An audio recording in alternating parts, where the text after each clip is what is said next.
নমস্কার বন্ধুরা, কেমন আছেন সবাই? আজ আমি আপনাদের সঙ্গে শেয়ার করব ইলিশ পোলাও।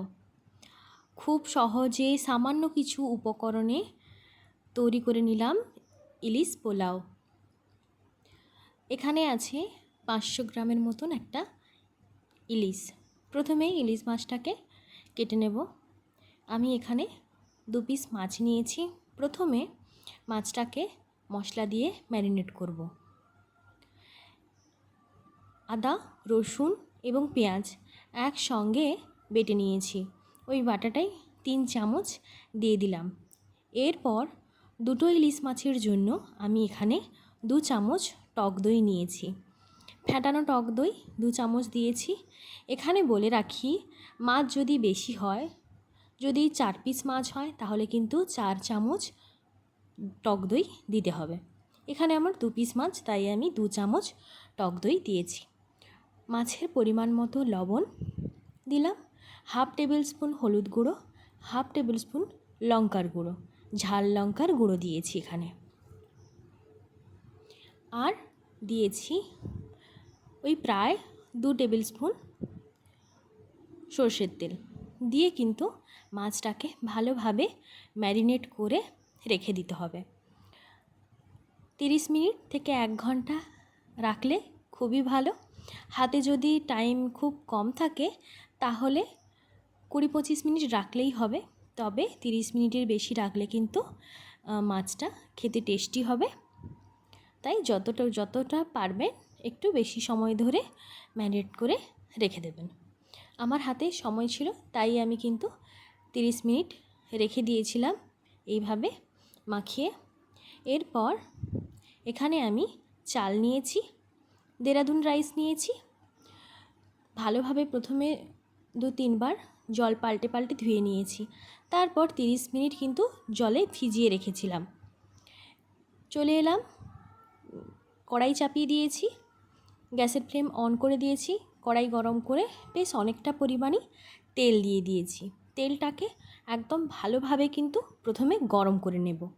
দিয়ে আগে থেকে বড় সাইজের 3টা পেঁয়াজ কুচি করে রেখেছিলাম, ওই কুচিটা তেলের ওপর দিয়ে দিলাম। দিয়ে কিন্তু আমি এখানে বেরেস্তা ভেজে নেব। গ্যাসের ফ্লেম কিন্তু আমি একদম হাই রাখব। হাই করে বেরেস্তাগুলো প্রথমে ভেজে নেব। পুরনো এবং নতুন বন্ধুদের জানাই অনেক অনেক ভালোবাসা। এই রেসিপিটা স্কিপ না করে শেষ পর্যন্ত দেখতে থাকুন এবং বাড়িতে একদিন কিন্তু অবশ্যই এইভাবে তৈরি করবেন, দেখবেন খুবই ভালো লাগবে। আর এখনও যারা আমার চ্যানেলটিকে সাবস্ক্রাইব করেননি, অনুরোধ রইল আমার চ্যানেলটিকে সাবস্ক্রাইব করে পাশে থাকা বেল বাটনটি প্রেস করে অল করে দেবেন। তাহলে নিত্য নতুন ভিডিও নোটিফিকেশান আপনার কাছে পৌঁছে যাবে। বেরেস্তা ভেজে নিয়েছি। ওই তেলেই কিন্তু ম্যারিনেট করে রাখা মাছ এবং মশলা দিয়ে দিলাম। মাছ দেওয়ার কয়েক সেকেন্ড পর ম্যারিনেট করে রাখা পাত্রটি ধুয়ে একটু জল দিয়ে দিলাম। এইবার মাছটাকে সেদ্ধ হতে দেব। 6 থেকে 7 মিনিট হাই ফ্লেমে ফুটিয়ে নিলেই কিন্তু ইলিশ মাছ খুব সুন্দরভাবে সেদ্ধ হয়ে যাবে। ইলিশ মাছ সেদ্ধ হতে খুব একটা বেশি সময় লাগে না। তো এইভাবে জাস্ট গ্যাসের ফ্লেম হাই করে একটা ঢাকনা দিয়ে প্রথমে 4 মিনিট হাই ফ্লেমে রেখে দেব। তারপর ঢাকনা খুলে মাছটাকে উল্টে দিয়ে আরও 3 মিনিট মতন হাই ফ্লেমে রেখে দিলেই কিন্তু মাছগুলো 90% সেদ্ধ হয়ে যাবে। শুধু মাঝখানে এসে একবার মাছটাকে কিন্তু উল্টে দিতে হবে।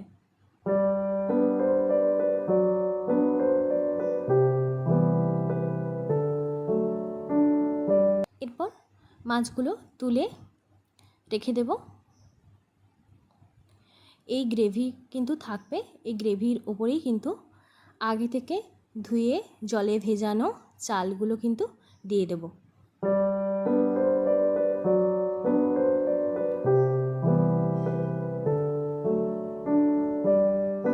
এরপর এই গ্রেভির সঙ্গে কিন্তু চালগুলো একটু ভেজে নেব, মানে মশলার সঙ্গে চালগুলোকে একটু কষিয়ে নেব।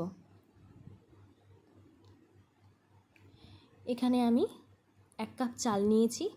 1 কাপ চালের জন্য 2 কাপ জল ব্যবহার করব। তো গ্রেভিটা যখন এইভাবে একটু শুকনো হয়ে যাবে একদম, আর চাল থেকে একটা আওয়াজ বের হবে, মানে যখন কষতে থাকবো তখন কিন্তু একটা বেশ ফটফট আওয়াজ হবে, সেই সময় বুঝে যাব যে আমার চাল এখানে একদম গ্রেভির সঙ্গে কিন্তু ভালোভাবেই ভাজা হয়ে গেছে। পরিমাণ মতন এরপরে জল দেব। এখানে আমি 1 কাপ চালের জন্য 2 কাপ জল দিয়ে ভালোভাবে কিন্তু চালটাকে সেদ্ধ করে নেব।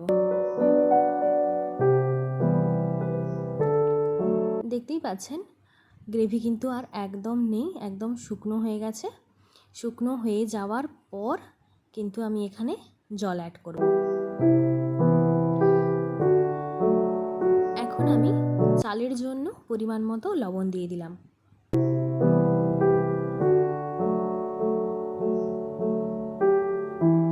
এই গ্রেভিটা শুকনো হওয়া পর্যন্ত কিন্তু আমি ভালোভাবে কষিয়ে নিয়েছি।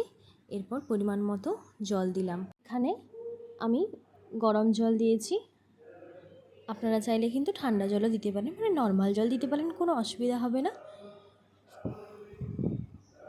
এরপর আমি কিন্তু হাই ফ্লেমে ঢাকনা দিয়ে বেশ কিছু সময় রেখে দিয়েছি। চলে এলাম 6 থেকে 7 মিনিট পর। এসে কিন্তু একটু নাড়াচাড়া করে দেব। অল্প হাতে কিন্তু খুন্তি দিয়ে আমি উল্টে পাল্টে দেব,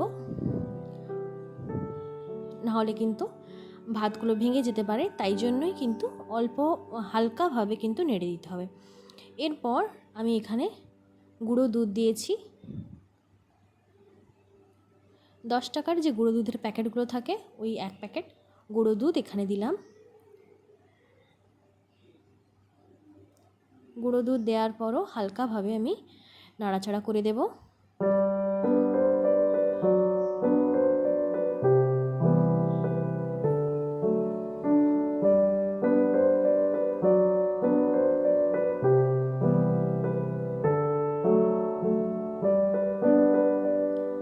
এরপর আগে থেকে ভেজে রাখা বেরেস্তা দিয়ে দিলাম। হালকাভাবে একটু নেড়ে চেড়ে দেব। এই সময় কিন্তু ভাত 70% হয়ে গেছে। আগে থেকে তুলে রাখা মাছগুলো ভাতের উপর দিয়ে এইভাবে একটু নাড়াচাড়া করে ঢাকনা দিয়ে বেশ কিছু সময় কিন্তু রেখে দেব। প্রথমে আমি মাছগুলো দেওয়ার পর 10 মিনিট লো ফ্লেমে রেখে দিয়েছিলাম। মাছটা দেওয়ার পর কিন্তু লো ফ্লেমে রেখে দিতে হবে।